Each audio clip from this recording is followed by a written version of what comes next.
ఏంటండి శుభమాన్ ఇంటికి వస్తే కట్టెల కుండలతో ఎదురొచ్చాడు వీడు? గోపాలం, ఈ మాత్రానికే కంగారు పడతావే? నేను హాస్పిటల్ నుంచి వచ్చి వాకిట్లో అడుగు పెట్టాను లేదు, శవం వచ్చి చెలరేంచుకెళ్ళింది. అయినా దుఃఖలాగా లేను. ఇదిగా ఈ శవాలు యదవ సిగ్నల్ ఎదురొచ్చినట్టు బాగానే ఉన్నాడు కదా. అయినా అడిగాను అయితేనే కదండి మీకేమైనా అవుతుంది కన్ఫర్మ్ చేసుకోవడానికి. ఆడి గుండె ఆగిపోతేనే కదా మీ గుండె ఆగిపోయింది. ఏడుకొండలవాడ వెంకటేశ్వర గోవింద గోవింద, ఆపద ముక్కలవాడ తిరుమలేశ్వర గోవింద గోవింద. అలా గుండె ఆకూడదని ఆ ఏడుకొండలవాడు నన్ను ఇలా పంపించాడు అంకుల్. లింగబాబు థ్యాంక్స్. ఈ తీర్థ ప్రసాదాలు స్వీకరించి ఈ రక్ష మీ చేతికి కట్టుకొని ఆనందంగా మీ ఇంటి లోపలికి వెళ్ళండి. మీ ప్రాణానికి ఏ భయం లేదు, ఇంకా నేను చూసుకుంటా. ఇంతకీ తమరెవరు బాబు? మొహం చూడకపోయినా మాటెక్కడు విన్నట్టుగా ఉంది. మనం సోల్మేట్స్ మాంగారు. మామగారా? కిందటి జన్మలో ఆ ఫీలింగ్ తో చెప్పాడు అనమాట. కిందటి జన్మలో ఏ బంధం ఏమో, లేకపోతే ఇంతలా వీక్ అయిపోయిన నా గుండెకి నీ మాటలు ఆక్సిజన్లు ఎందుకు పనిచేస్తాయి? ఓ పని చేసిందా? ఇలా ఫ్రీగా గాలెందుకు ఆడుతుంది? నానా, రోడ్ మీద పోయేవాడు ఎవడో వచ్చి చెప్తే నువ్వు అన్నిటికీ ఫీల్ అయిపోయి గాలి పీల్చుకో.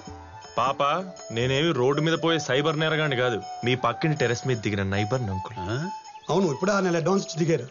అక్కడ ఏముందని దిగారయ్యా? వాడి పారేసిన వుడ్డుతో తయారు చేసిన ఉయ్యలు తప్ప.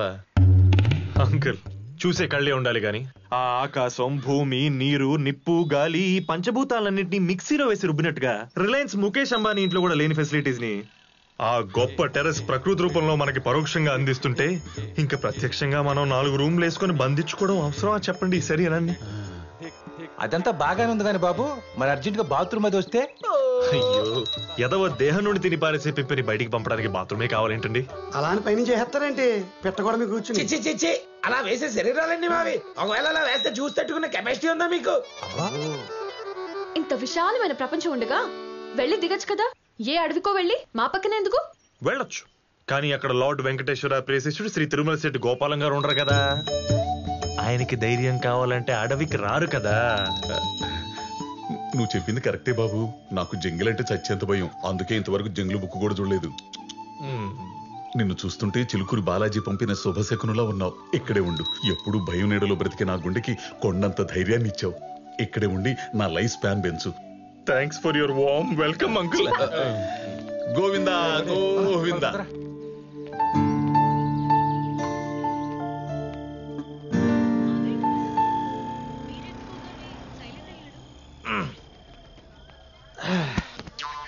భయ్యా కొంచెం లోపల పెడతా, వస్తా. రాగానే పని చెప్తున్నావు. ఎవడరా నువ్వా? గోపాలం బామర్దిని ఫ్రమ్ నెల్లూరు కొత్త కాలువ. చూసారా అవకాశం, నెల్లూరు నుంచి వచ్చి ఎలా వెళుతుందో. మరే పదరేదో పడింది కొంచెం ఓకే. బావకు తగ్గ బామ్మద్దురా, వెళ్ళి ఒక 20 దోశలు తిని పడుకో. ఏంటే నువ్వు కూడాను కొంచెం మెల్లగా. నాన్న ఏమైంది నాన్న? ఏంటి మావయ్య వస్తూనే నాన్న అలా భయపెట్టేశా? నాకేం తెలుసు సర్పేష్ షాకులకు కూడా మెడవాల్చే స్టేజ్ లో ఉన్నాడని. అంకుల్ అంకుల్ చూడండి, నేను మీ ధైర్యాన్ని. ఆహా, నువ్వు ధైర్యం అయితే మేము భయపెట్టేవాళ్ళమా?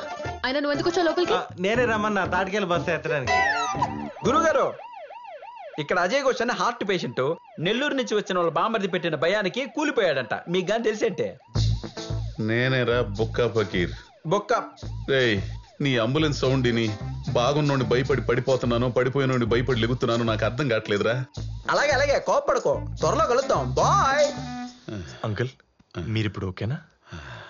అదేంటున్నాయ్యా, నీ చెయ్యి పడగానే గాలిగుట్టిన ట్యూబ్లో ఫిట్ అయిపోతుంది గుండె.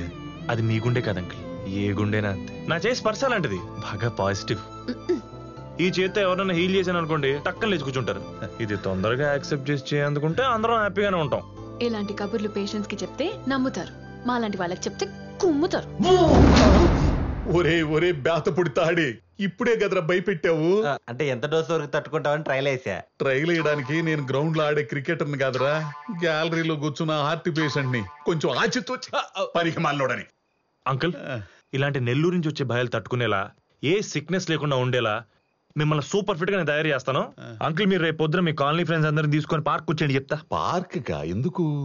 మీరు రండి అంకుల్, నేను చెప్తా.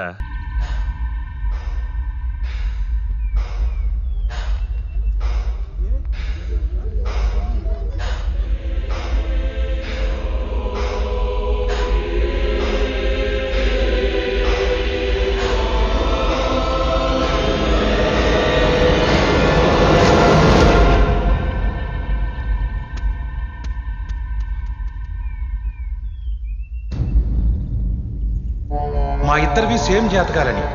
నా జీవితంలో 4 రోజులు ముందు జరిగింది, తన జీవితంలో 4 రోజుల తర్వాత జరుగుతుంది. నాకు తెలిసి మా చావు కూడా నెల అటిటే. ముందు నేను పోతాను, నెల తర్వాత తను పోతాడు, గ్యారెంటీ. అంకుల్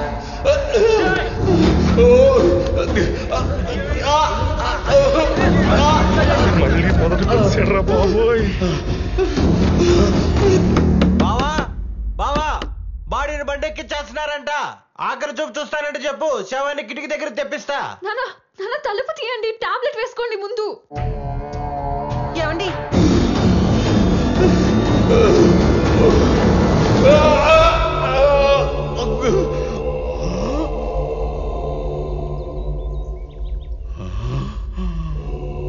గోపాలం రా, ఆడుకుందాం. రావా? నెల తర్వాత వచ్చేస్తావులే నాతో ఆడటానికి, ఆత్మవై.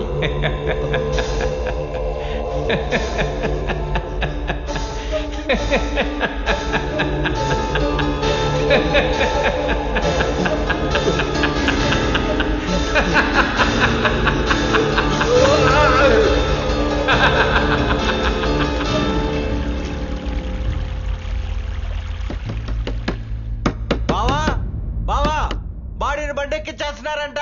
ఆఖరి చూపు చూస్తానంటే చెప్పు, శవాన్ని కిటికీ దగ్గర తెప్పిస్తా. నాన్న నాన్న తలుపు తీయండి, టాబ్లెట్ వేసుకోండి ముందు. ఏమండి మీరు అలా భయపడుతుంటే మాకు భయం వేస్తుందండి. పోనీ మనం ఈ ఊర్లో ఉండకుండా మన ఊరికి వెళ్ళిపోదాం. బయటికి రండి. ఏమైందా నా కొడుక్కి? ఏంటండి ఇది? ఆయన అసలే భయపడుతుంటే మీ మాటలతో ఇంకా భయపడి చంపేస్తున్నారు. అరే ఇంట్లో ధైర్యం ఇవ్వాల్సిన ఫ్యామిలీనే పెరికోండి చేసి భయపెడుతుంటే ఆయన దాక్కోకుండా ఉంటాడా? వీడేమో వచ్చి సేవ అంటాడు, ఒకళ్ళు వచ్చి టాబ్లెట్ ఇస్తారు, ఇంకొకళ్ళు అయితే ఊరిని పారిపోతా ఉంటారు. ఏంటండి ఇది? చూడండి, మీరు భయానికి భయపడి ఎంత దూరం పారిపోతే అది మీకు అంత దగ్గర అవుతుంది, ఆయన మీకు అంత దూరం అవుతారు. అంకుల్ మీకేం కాదు, ఏమన్నా అయితే నేను హాస్పిటల్ తీసుకెళ్తాను, మీరు బయటికి రండి.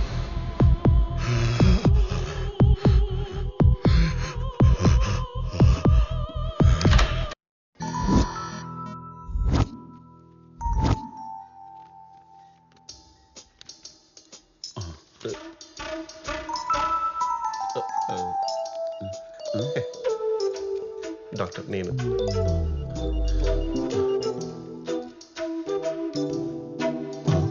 కొట్టుకోవట్లేదండి. హలో, ఇది పెట్టుకోవాలి కదా.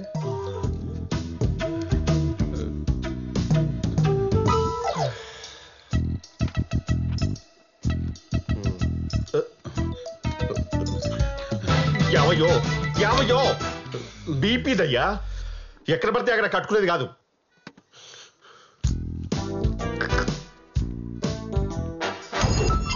ఒరే సంతుగా, మీ అక్కని కట్నం లేకుండా చేసుకున్నా కదరా, బాగానే చూసుకుంటున్నా కదా, నా కారు కూడా వాడుకుంటున్నావు కదా, మరి ఎందుకురా నీకు నేనేంట అంత కక్ష? ఈ కొత్త టర్కీ కొని తెచ్చావేంట్రా? బావ నువ్వేం భయపడకు, ఆయనకు అసలు ఏ రోగం లేదని నువ్వు చెప్తే చాలు. నేను చెప్పలేమేట్రా, ఆల్రెడీ రిపోర్ట్స్ ఉన్నాయి కదా. ఉన్నా నమ్మాలి కదా, మాలాంటి మామూలు మనుషులు చెప్తే నమ్మే క్యాండిడేట్ కాదు అక్కడ. డాక్టర్ తో చెప్పించుకుని 10 లక్షలు పోగొట్టుకుంటే తప్ప ఎక్కదా బుర్రకి. అంతే కదా, ఏ పగ ప్రతీకారం కమర్షియల్ సినిమా కథలేం లేవు కదా. నీ స్టెథోస్కోప్ మీద ఒట్టు. Super sir, absolutely perfect reports. నా ప్రాక్టీస్ లో ఇంత ఫ్లాలెస్ రిపోర్ట్స్ నేను చూడలేదు. Your absolutely fine. ఒక మనిషికి చేయాల్సినవి, చేయకూడనివి, చేయలేని స్కానింగ్ కూడా చేయించాం. మీరు హ్యాపీగా ఇంటికి వెళ్ళిపోవచ్చు. జస్ట్ ఎగిరిపోండి అంతే. బాగా ఐస్ క్రీమ్ తింటే జలుబు, కొబ్బరి తింటే దగ్గు తప్ప మీకు ఎలాంటి డిసీజ్ దరిదాపులో రాదు రాదు రాదు రాదు. పోనీ ఆ జలుబు దగ్గు పెరిగి పెద్దదైపోయి ఊపిరాడకుండా చచ్చిపోతానా? ఏమండి, నేను జలుబు గురించి మాట్లాడుతుంటే మీరు చావు గురించి మాట్లాడుతున్నారు.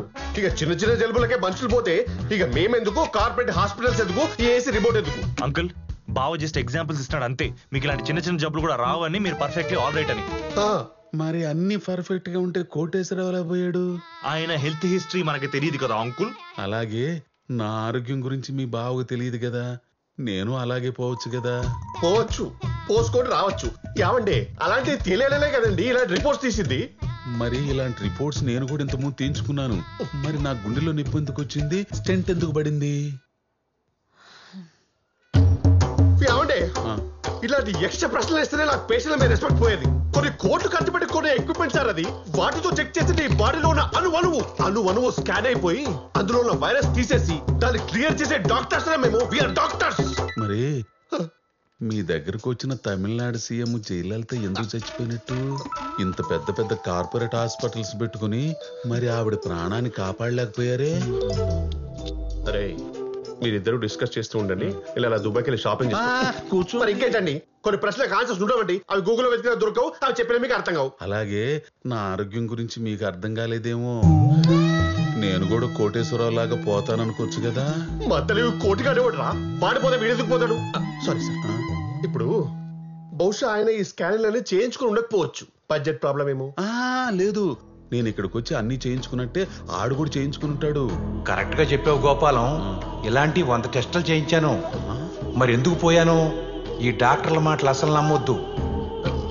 అరగంట ముందు బాగుందంటారు, గంట తర్వాత అన్ని ఆగిపోయి పోయాడంటారు. నాలాగే నువ్వు పోతావు. మార్చి 1 నాదైతే ఏప్రిల్ 1 విడుదల నీది. ఏంటన్నా ఏంటి మీలో మీరే ఎక్కడున్నారు? లేదమ్మా, కోటేశ్వరరావు వచ్చాడు. ఏప్రిల్ 1 విడుదలంట. ఆ రోజు నేను చచ్చిపోతానంట.